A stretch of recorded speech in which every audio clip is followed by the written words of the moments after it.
Imagine waking up tomorrow and discovering that nobody can die anymore. Not from old age, not from disease, not from accidents, not even from war. Every human being alive today would simply keep living. At first, that sounds amazing. No funerals, no grief, no fear of running out of time. Humanity would finally defeat its oldest enemy, death. But what if removing death creates a problem far bigger than death itself? Because life as we know it may only exist because death does too. Let's start with the obvious. The first few decades would feel like paradise. Cancer? No longer fatal. Heart attacks? Survivable. Deadly pandemics? Just inconvenient. People could spend centuries mastering skills. Imagine a 300-year-old musician, a 500-year-old scientist, a 700-year-old engineer. Human knowledge would explode.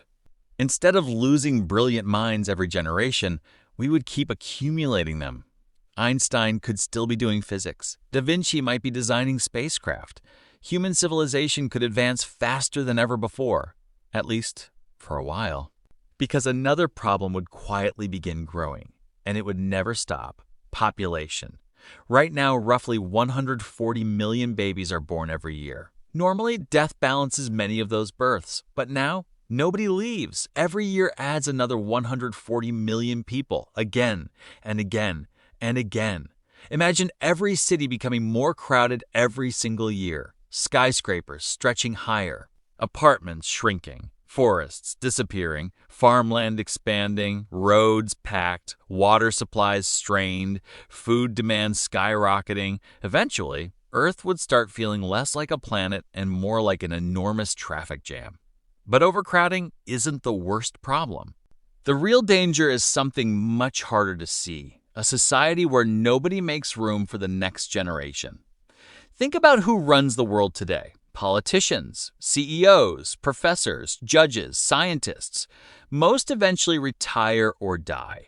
Their positions open, new people arrive, new ideas replace old ones. That cycle drives progress. But in a world without death, what if the same leaders stayed in power for 300 years, 500 years, 1,000 years?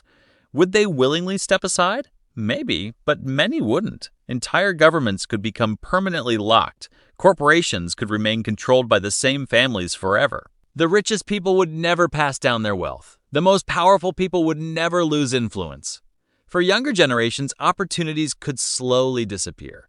You might spend centuries waiting for a promotion, waiting for someone to retire, waiting for your chance to matter. Humanity could become incredibly stable, but also incredibly stagnant, a civilization frozen in place. Now imagine your own life.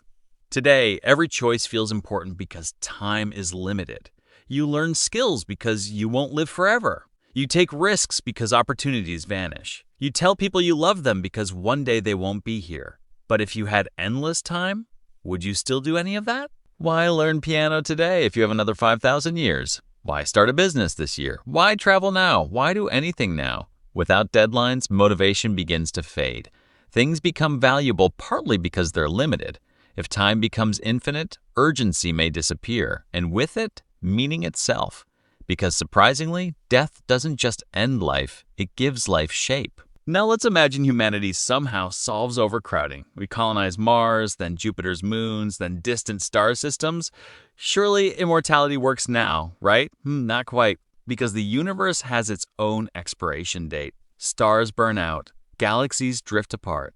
Energy slowly spreads thinner and thinner. Over unimaginable stretches of time, the cosmos becomes colder, darker, and emptier. Even if humans never die biologically, we would still live inside a universe that eventually runs out of new possibilities. An immortal species would face a terrifying question. How do you spend eternity when eternity is longer than your imagination can comprehend? Death feels cruel. It steals memories, relationships, dreams, entire worlds contained within individual minds. And if we could prevent unnecessary suffering, we absolutely should.